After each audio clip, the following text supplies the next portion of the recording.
Hi everyone. This episode of Privy is not as family friendly as other episodes. What I mean by that is it contains the use of a euphemism for pooping that we normally don't use as often on the show, but it's used because it's the title of our guest's work, and it felt weird to censor that out. So if you're sensitive to alternative names for poop, crap, or taking a deuce that begin with the letter S, this might be one that you want to pre-screen if you share with kids. Otherwise, thanks for being here, and I hope you enjoy. Welcome back to Privy. Privy is a podcast about bathrooms, recorded from my home bathroom. I'm your host, Hunter Hoover, and I love bathrooms. Welcome back, everybody. Thank you so much for being here. And it's another, I'm always baffled by, we've got a lot to be thankful for, and I think we're going to talk a lot about thankfulness this episode, but I'm joined, and I'm really excited about this, because it's been mulling in my brain for some time, but I am joined via the internet by I'll say Professor Troy Hale, but I'll let you kind of introduce who you are. But Troy Hale, and I reached out to him because he is well known for a couple of documentaries that are very bathroom related. So Troy, welcome to the show. Thanks so much. I feel dumb. I should have set up in the bathroom behind me. No, you're fine. No worries. It started as a shtick to be in the bathroom, and then that's the joke that keeps on giving. So here we are. Yeah. So, Troy, share whatever you would like for folks who listen to a podcast about bathrooms to know about you. But you're a teacher, professor. Yeah. I'm a professor of practice. I teach filmmaking, documentary, and TV journalism. That's awesome. Yeah. Where are you at doing that? I am in Michigan. Yeah, Michigan. Okay. Yeah. Sweet. Very cool. Is it blustery out there? Do you guys have It is. Yeah. I didn't go outside today. Yeah, that's fair. No, it's I'm over here in Oregon, and so we're like we pretend like it's cold, but I grew up in Montana, and so I do know what the snowy, just blustery ice is. So yeah, glad you're staying warm. Yeah, and so how did you get involved with filmmaking and journalism and all that stuff? Was it just something that you always loved growing up, or? I always talk to my students about this. It was dumb luck. I graduated college and didn't know what to do, and I was a theater minor and a comm major, and you put that together and you get television. And there's a local TV station around the corner from my college, and I applied there, got a job, and did that for 8 years. Went around the country and worked at a station in Miami, worked in Minneapolis, Memphis, Tennessee. Just kind of jumped around the country, and it wasn't what I thought I would always do, but for some reason I got kind of good at it, and that allowed me to now teach it at a university. So that's amazing. Yeah, that's super cool. So yeah, any of the young people out there, I work at a public high school. So all young people out there, take those opportunities. You never know where they're going to go, I guess, is maybe the lesson learned there. Yeah, just do stupid crap. That's what I do all the time. So That's right. Speaking of which, and we might be, diving in way quick here, but you've made multiple documentaries and like short form documentaries. I was kind of taking a peek through your roster, but two obviously stuck out to me. And I actually heard of what I believe is the more recent, The Shit Saves the World. Yep. And then you also have a documentary about farts. Is that real? Okay. Yep. Farted documentary. Yep. Perfect. I will confess, I've not seen the documentary on farting. Okay. I did watch the more recent one just because when it came out, I was kind of in the throes of getting this show, and I'm like, man, this is too good. I have to jump in here. And then I went back and rewatched it last week just to, refamiliarize myself. And it's super cool, but I am curious, what made you want to make either of those shows? Yeah. I get this question a lot. Yeah. So as I started at university teaching, I still like to make stuff. So I was always making stuff. And all that stuff I've always made was through a grant, or I was hired by a company to make whatever that film was. So I was wondering, and my students were asking me, how do I make money making films? Or how do you make money making films? I go, well, okay, you have to have something people want to watch and they got to buy it. So both of these two films were kind of my first two experiments into commercial filmmaking. And in order to do that, well, let me come up with a ridiculous idea with a good title that people will want to click on when they're scrolling through Netflix or Apple TV or Amazon or Tubi, wherever the film is these days. Yeah. So that was the idea, and Farted Documentary was first, and that one has been kind of successful. It's still, people are still watching it and still paying for it, so that's great. A Shit Saves the World was the follow-up to that, which I think is a much better film produced, because you're always making better films than the last one. Yeah. And it has more of a message. It's stronger as a film to me, but it's not quite as successful right now. Farted Documentary seems to be the one that's selling and people like to buy it. Fascinating. Wow. I will, like I said, I can't wait. I actually only in the last month or so found out about Farted Documentary. Yeah. And I'm like, what? But I do, as you said, like the message and I don't want to, what I don't want to do is just talk about it, because I want people to go watch it. Sure. Me too. Listener. Yeah. If you're hearing this, it was very easy to get. Can rent it or buy it, and it was available on the big name platforms. So go seek this out. I will say, having purchased it, it is worth it. Right. It is very, I think it's very funny, but it's also very informative.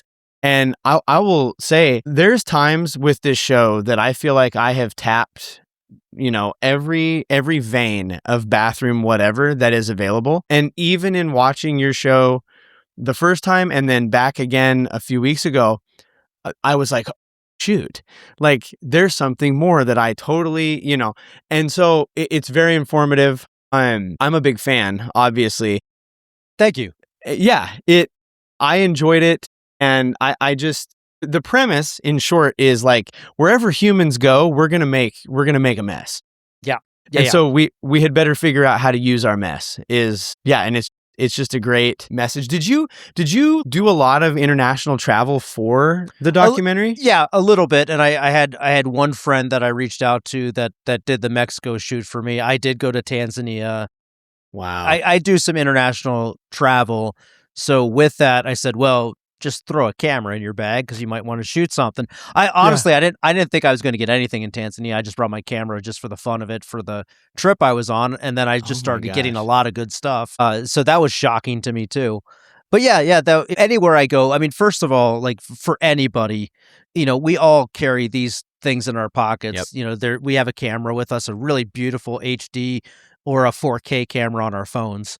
So anytime you see anything cool, you can just get a shot of it. That's what I'm talking to my current documentary students about, because they need to go out and shoot stuff. I'm like, when you see something, just shoot it.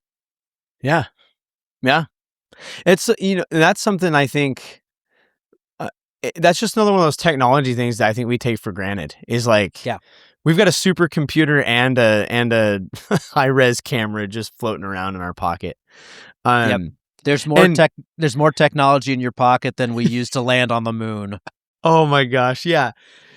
And we're using it for fart and shit jokes right now. Yeah. To talk about bathrooms. No. And listener, just so you know, like in Shit Saves the World, they go to the moon. No. Yeah. That was fascinating. Yep. We left shit on the moon. Yep. Dude, as you were like researching and doing all the info grab for that. Yeah. Did you know a lot of that information, or was it kind of becoming new to you as you took that on? Yeah, I like to say that a documentary for me is a process of discovery. So first you need at least a subject matter that you're like, okay, this is a direction and nobody's really done this. So, okay, that makes sense. I'm going in this direction. And then you start researching. And like you said, and it sounds ridiculous, like I'm researching a shit film, right? But I had like 98 pages of a Word document just full of stuff. I have stuff that still I didn't even get in the film. There was just there's a bunch of like poop museums around the world. Yeah. And now that I've finished the film, and this always happens. Every time you finish the film, it's like, oh, I just found this. Oh, that would have been perfect for the film. Right. So right. Funnily enough, tomorrow morning, I'm having my students meet me at the library because they're going to start researching their films. Oh, wow. So yeah, there's a lot of work that goes into these kind of things, even though they're ridiculous films. Yeah. No, hey, that's super cool. I love that you're, given that hands-on with that filmmaking. I feel like that's the best way to learn that craft. Do you know what I mean? Like Yeah. you can sit around and watch and go, oh, well, what do we do? But like to go out and do it is I can't imagine, this, you are currently inside of the maximum interaction that I have in video making right here. But it's, it's such a cool thing. And yeah, just the documentary, I was Tanzania where they made the roofs out of the cow poo. Was that? Yeah. That's Okay. the shot that I have. But yeah, Okay, but they've been doing yeah. that for years. I mean, that was Right. a way to insulate. As human beings, we use what we have. Right. And that was something that was a readily, available resource. And even today, in part of the film, I say, what's the most natural, renewable resource we have? We're always going to produce crap. So if we could find stuff to do with it, then that makes it a valuable resource that we can keep using. Absolutely. Yeah. And I had no idea some of the things that were going on, some of that water technology. I said, ooh, that is a scary thought. But it's also cool. Outside of, these documentaries, are you pretty like, I like to use the phrase bathroom public, where, are you pretty open about bathrooms and bathroom life, or is this just kind of like this weird corner of your existence that is these documentaries? I guess depends what you mean by comfortable. But yeah, I was just curious because like they're pretty candid, these documentaries. Even in Shit Saves the World, you know that there's a stigma in the boys that are like talking about their experience of how they talk about it. I think that's why like I started doing this show, was to kind of bust down like whatever stigma might exist. As you said, we all go to the bathroom. And so but everybody's got a different comfort level with talking about, bathroom life and things. And so I'm just curious, is it one of those things where you're like, or is it like, well, this is part of the art of the thing and it lives in this space, but over here I'm pretty, private and reserved. I think it's also part of the comedic aspect of it all, right? With the podcast and with Florida Documentary and Shit Saves the World, it's in your face. It's not something you talk about often. But the Florida Documentary was the first time I came up with a really ridiculous off the wall idea, and it was because we were just chatting with some friends over dinner, and we got into this conversation. It just became hilarious because there was women and men at the table, and we just started cracking jokes. And because it's something we don't talk about, that's what makes it funny. Yeah. I mean so I will confess, and I have a question about the documentary, but I kind of want to save it because, well, actually I'll put it here and I can edit it around too if it fits better later. Do you ever do you have inclinations or notions of like a third installment of a bathroom themed documentary, or like Shit Saves the World 2? Who knows what's out there, but do you have notions of that? People have asked me that, and I said, I'm not doing a trilogy on this. I just happen to hit two topics. And like Shit Saves the World came out from somewhere else. There's a local place here that does is doing energy from waste. So I said, well, I mean, it's right around it's like 3 miles away from where I am right now. So I said, well, I'll call them and I'll take a camera over there and see if it's even worth it, because it's a professor, right? And the professors are talking about bioenergy and those kind of things. And I wanted to do it more like, Stephen Colbert kind of thing, just joking around. Yeah. And I was wondering, is this guy going to joke around with me? He's a PhD and he had a good sense of humor. Right. So it turned out well. We were playing off each other, going back and forth a little bit. And I go, okay, maybe I can reach out to people that won't be so serious about what they do. Even though, I mean, what he does is incredible. There's a whole power plant over there. Right. So that's how that came out. And I have an iPhone full of documentary ideas, and not these were the only two that are in that area. But you do want to find something original. And finding something original is so difficult. Yeah.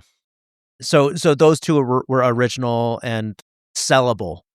Yeah. And those were my goals, was to go out to LA, go to the American film market, sell the film, go through that process, and then be able to go back into the classroom when my students say, how do I sell films? And go, well, here's how I did it. Yeah. Here's what the pain in the ass of it is. Here's what the good part of it is. Yeah.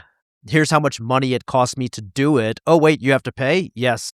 You have to make everything first, and then you can go into the business side of things. So it's a process.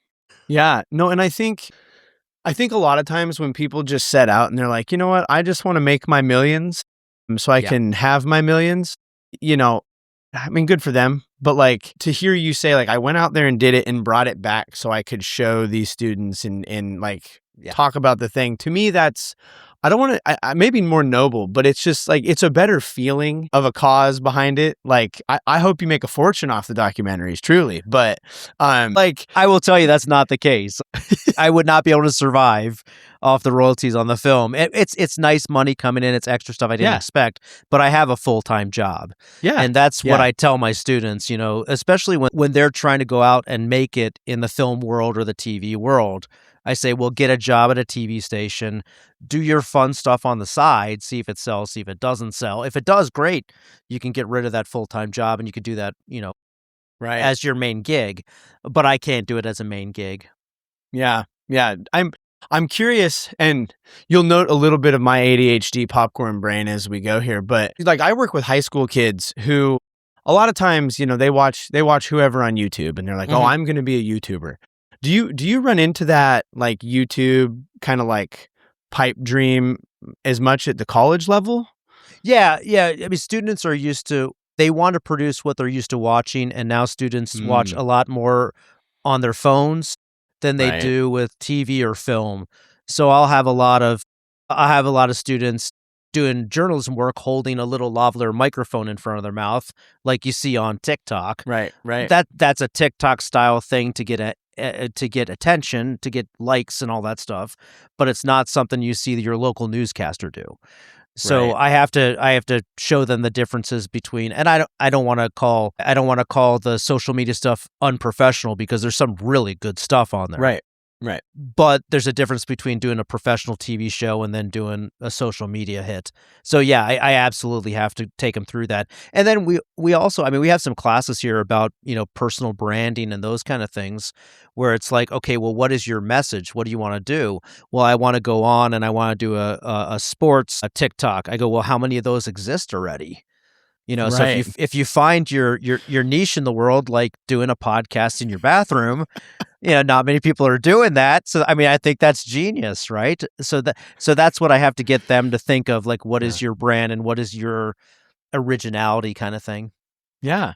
No, that's cool. I appreciate that, because it sparked it when you said, like, go do the thing you love, but make sure you have, you know, whatever that source of income is while you do it. That's kind of been a lot of what I've told the kids, because it's like, you know, I'm going to play video games for YouTube, and I'm going, man, I hope you're really good. Also, like, talking to you right now, I'm not sure that you're going to sell this as much as you want, and trying to be real with some kids, but also not, like, you know, making them give up on their dream of whatever, because, you know, you never know who's going to be the next internet sensation. So that's helpful. Yeah, that's super helpful.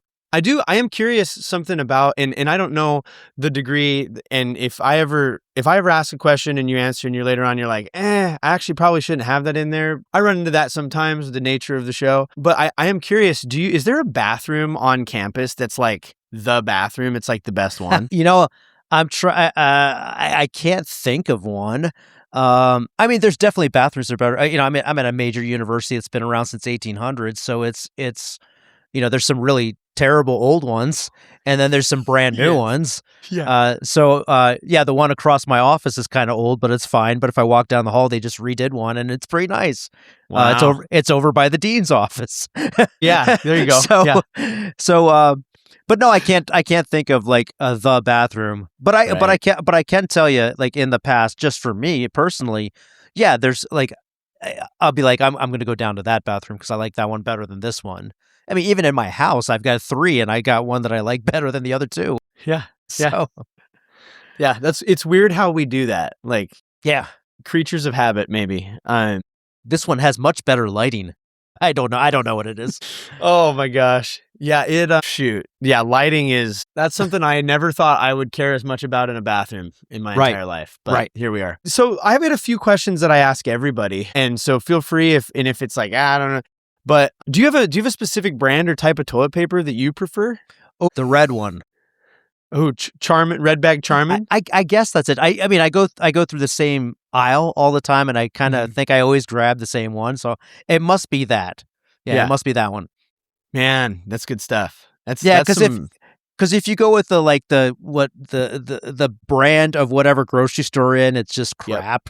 Yep. So yeah, I'm getting older in my age. I just had my birthday, and yeah, life's too short to have bad toilet paper. That's right. I could not agree more. And when you guys got on the roll, are you going over or under with it? Or do you have a... You always go over. Okay. Beards are cool, mullets are not. Yes. And then every time I get into an argument about somebody on social media about this, because I have my shit saves the world, TikTok page, they'll always argue against me, and I just put a picture of the patent, and the patent shows it going over the front. So, yep, it's damning evidence for sure. But I understand. I have a cat too, and I understand. Like if you put it over the front, the cat's gonna go nuts on it. I guess I'm probably like some backwoods version of Montana where I'm just like, it's on the roll. So like, and my wife is the one who has cultured me. She's like, no. It must go over. Everything else is wrong. And so we're learning the hard way life goes on. I'm not crazy enough to do the fold like you do at the hotels and stuff. Oh yeah, that's a lot. But it's very nice when they do that. Yeah. If you went over to someone's house and they had it, would you flip it around? No, I'm not that crazy. I might, but I'm going to secretly judge them. Yeah, there you go. Yeah, for sure. Yeah. You hold them in a certain category. That's good. Right. Do you prefer bar soap or liquid soap? Oh, that's a great question. Generally, it is. I think I prefer the bar stuff, but I've had the liquid stuff for years now, just because it's convenient. Yeah, but I think I prefer bar. Okay. Do you? I think older people prefer the bar stuff. It is the trajectory. Like I've just kind of crossed over into the bar world. I used to tell everybody liquid, and now here we are. Do you have a preferred, like, not a sponsor, but like, do you got a favorite bar? No, I don't think I do. It's blue. Okay. Yeah. I can't think of what it is now. Blue bar though, man. Well, yeah, it's a blue one, but I've been doing the liquid stuff just because it's so convenient now. Yep. And if you go to the gym, they've got I'm used to it now. Yeah, absolutely. What are you feeling about baths? Like, how do you just feel about baths in general? I'm a shower person, and I'll stay in there for like 45 minutes. Yes, like it's a hot shower. I'm happy. I do a bath if I've played a lot of sports and my legs are killing me. Oh yeah. Then I'll do that. But I can't think of the last time I had a bath. Yeah. What's your sport of choice? Do you have like some that you gravitate toward? I was a soccer player until I got injured a whole bunch of times. Then I started running, and I did a half Ironman. That's where you take the bath afterwards. Yeah. And now I'm getting back into tennis because it's easy to just go to the club and sign up for a class. So that's awesome. Yeah, very cool. That's awesome. Do you have any bathroom pet peeves, like things that people do in the bathroom that just drives you up a wall? Leaving a whole crap load of makeup. Okay. Out. Just having the sink completely a mess. I guess I have all my pills lined up and those kind of things. I'm not the most clean person in the world, but it's organized in there. Yeah. So if it was just a mess, that would drive me nuts. Yeah, it's organized chaos. I like to say, because people walk in and they'll see, my desk or stuff at work and they're like, oh my gosh, how do you find anything? It's like, no. Like everything is exactly where I know that it's at. And give me 5 seconds, I can find that for you. But to the onlooker, they'll see it and it's absolute bedlam to them. And I imagine like that's probably true of most people's countertop in their sink. Sure. Yeah. Yeah. I had a buddy actually come to my house. He's a house sitter and he like critiqued my drawers. He went through them all and he's like, oh man, you've got some weird stuff in weird spots. And I'm going, you know what? How dare you? Like, what do you mean I'm not supposed to put the liquid in? Of course it goes in the bottom drawer. Like, it's not going to spill. And to him, is just baffling. It's like, why would you ever do this behavior? Right. But yeah, no, that's, so where you live, do you share a bathroom with anybody? No, I got my own place. So that makes there it you nice. go. Yeah. Yeah. I can do whatever I want. Yeah. No, but hey, like that's the biggest grievance that I'm like, the toenails are everywhere. It's like, oh my gosh. Like humans are. Yeah, it absolutely. Just no matter what your relationship, parents, kids, and I love my family and everything, but after about 5 days, it's time to go home. Yeah, absolutely. It's we're tough to interact to have long interactions with. Yeah. So with the shower world, you prefer showers? Have you ever taken just a dark shower, like shower in the dark, no lights? Yeah, a lot. When I have to get up early for work or something like that. Yeah, I leave the lights off. That's really nice. I'll turn on the light like out in the bedroom or something, so I got a little glow. But yeah, for sure. It's like a sensory deprivation thing. I'm convinced that this is peak shower behavior. Do you ever have like snack or drink in the shower? Before, especially after you've played soccer or something like that, and you jump in, like I'm still thirsty, so I have a real big drink, and it's very fun to drink an iced drink in a hot shower. Yes. Yeah. That is an interesting experience. Yeah. Any snacks in the shower or the bathroom in general? I am sure I have before, and probably when I was like 16 or 17. I cannot think of anything recent, but I probably have in the last year. Yeah. You might have left those things in the past, which, may or may not be bad. Well, I don't mind. I mean, look, if you spill your drink in the shower, big deal. And, if I'm crunching on some potato chips, big deal. It all cleans out, right? So Yeah. So in the mess management, that goes to this next question. So I had somebody, they said that they eat an orange in the shower like it's an apple. So they peel the orange, they got the globe, and instead of like, they just, and the juice. Have you ever, or would you ever attempt the shower orange? Yeah, that sounds fun. I might have to go get an orange now. On my walk back from work tomorrow, I'll grab an orange and try it out. My buddy said watermelon's good too. Like just that. But then my thing is, then you have this rind that, like, okay, well now I'm gonna deal with it. But the orange is nice because you can kind of preload it with the peel. Yeah. As long as I don't get soap on it, that would that'd be bad. And this is that now is kind of where we get into the like, well, feel free to say, I don't know if I want to go there. But that's fine. Is there any sort of like a restaurant or any sort of eating establishment that like when you eat there, that it's gonna do you dirty? I don't have that. I mean, I know everybody jokes about Taco Bell. Yeah. And it's a good joke. I don't know how true it is, but it's a great joke. So that's why we keep doing it. And Mexican food is known for that anyway. Well, mainly because it's beans, right? Yeah. But I don't have it for me specifically. I don't have anything, specific that it's like, oh crap, I'm going to have a bad day. I know other people do. Like they have digestive issues and they know if they eat this, it's going to be, not a good evening. Yeah. Yeah.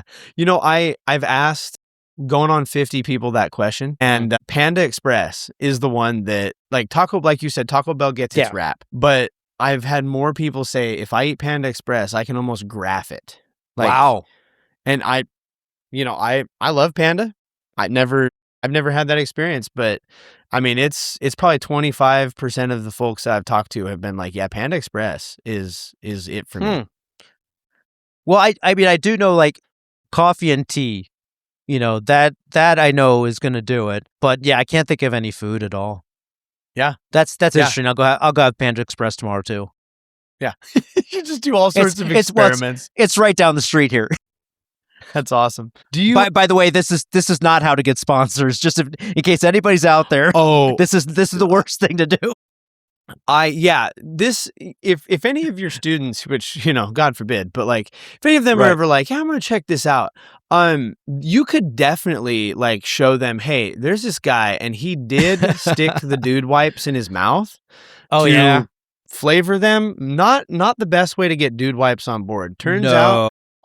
Turns out native deodorant, when you say, hey, your vanilla toasted marshmallow deodorant does not taste like what you say, they don't like you. Like, I'm kind of in a half internet feud with native deodorant because they keep, I don't know. Native, if you're listening, I think you're great.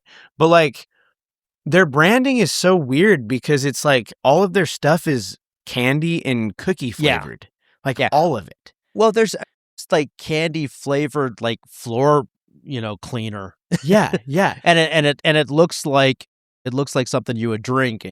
So yeah, there's interesting marketing. It's just I went too far, I guess, and sampled it in a way that they did not like. It was just I'm sure. Yeah. They were very clear. We do not condone, and please do not tag us. And I'm like, all right, whatever, buddy. And then I kind of have like one big question, and then one just kind of a general throw out before I let you share what you have. But so I ask everybody, and I'm happy to explain it if needed. But have you ever performed a waffle stomp? No, I haven't. I know what you're talking about. I have not. Perfect. It took me a second.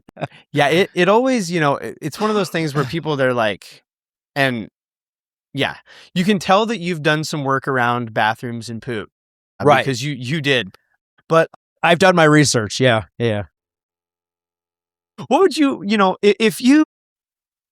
if you met somebody and you found out that they had performed one of these, like what would that do to you and their relationship? Nothing really, because the more and more I do films like this, and I'm not a prude or anything like that. So it's fine, to each their own. You do you. You know what I mean? I actually find it interesting. I'd probably ask questions. So no, I don't think any of that kind of stuff affects me. I'm a lot more open in my Just because I don't do it doesn't mean it's wrong. Yeah. Valid. Most of the folks I've found, it's usually out of necessity. I've yet to meet somebody that's like, no, I full sail this every time. I'm like, man. Yes. I've yet to run into that. Well, the last kind of bathroom related thing that I want to put to you is, do you have any, for the bathroom podcast listener, do you have any bathroom wisdom? And it can be wisdom that is related to your shows or wisdom that you have gained from those or since, but bathroom related wisdom that you want to leave people with. Oh, wow. Well, with the film itself, it's just about, talking about things we normally don't talk about, making things normal. Yeah. We all do it. It's just something we don't talk about, so that's what makes it weird. But each one of us does it. And then with Shit Saves the World, the film, there's the fact that we use clean water to get rid of our waste is really weird. We need clean water to survive. Yeah. And we're using it for our waste. So that's an interesting thing. And two, there's actually uses for our own waste. And stuff that could make money, or it could create electricity, or in the future, we're going to stick a whole bunch of people in a spaceship and go to Mars. All of those people have to crap. What are we going to do with it? One of the things with spaceships is you can use it to line the spacecraft so you save yourself from cosmic radiation. It's insulation. Wow. So anyway, there's just so many interesting things that could be done, and we've normalized sitting on top of clean water, and then having it go out of our home using clean water. So is that the smartest way to do it? Maybe there's different things that we could do in the future. Yeah. No, that's a good point. It's this show, and even it was one of those things that kind of resonated as I watched the documentary again, is we take a lot for granted in just, the day-to-day things, the fact that like we push a little lever and it's all gone and we Yep. never have to interface with it probably ever again. And Magic. Yeah, it's gone. yeah. Yep. And like you're talking to the guy who does the contamination, where he like sanitizes and like reconverts. And I'm like, he talks about it like it's magic. And for a lot of people, I mean, it is. Like, so we have a lot to be thankful for. Yeah, it's super cool. And Troy, I'm thankful that you stopped by and were able to do this. I know we've been in talks for a bit. Yeah. I want to leave the last bit here. For you to say anything that you would like to say, whether it's, where folks can go watch the documentaries or whatever you would like to leave folks with. Sure. With Shit Saves the World, the problem we had is I was being a little too creative and I put SH*T and that screwed up all the SEO. So if you go on and you try to search Amazon for Shit Saves the World, instead of the I, just put in the little asterisk. Okay. And that'll help people find it. But yes, you can find it if it's on Amazon, you can find it, Apple TV, you can find it. I believe it's Tubi, where it's free for both films. So you can find Farta Documentary and Shit Saves the World. You can find both on other platforms, but you might have to pay $3.99. Yeah. Yeah, they were, I will say, very affordable. Mm-hmm. I purchased Shit Saves the World because I was like, I'm going to be returning to this well. Nice. And so like I said, it was super easy. But yeah, listener, use the asterisk on the I. That'll help you get there. No, I think that's good. I might even try to include some links to some of that stuff in the description and things for you there. Yeah. Great. Absolutely. And Farta Documentary, I've been told that, somebody said I watched it with my kids and we laughed, the whole way through it. And then some people said I watched it with my grandparents and we laughed all the way through it. So that's awesome. That's one of those topics that it doesn't matter how old you are. It doesn't matter what culture you're from and what language you speak. Everybody laughs at farts. Yeah. Yeah, that's super cool. I'm definitely, this is going to go on my my New Year watching, like, here we go. We've got all this stuff to watch through. So I'm going to be seeking that out for sure, because I was super bummed when I popped up like a month and a half ago. I'm like, what? How did I miss this? But no, it's exciting. Sweet. Well, Troy, I appreciate you joining me on this. And I'm going to save everybody the usual Privy plugs, but I am going to end the show every time. As a reminder, keep pooping in the free world. This free world was not always free.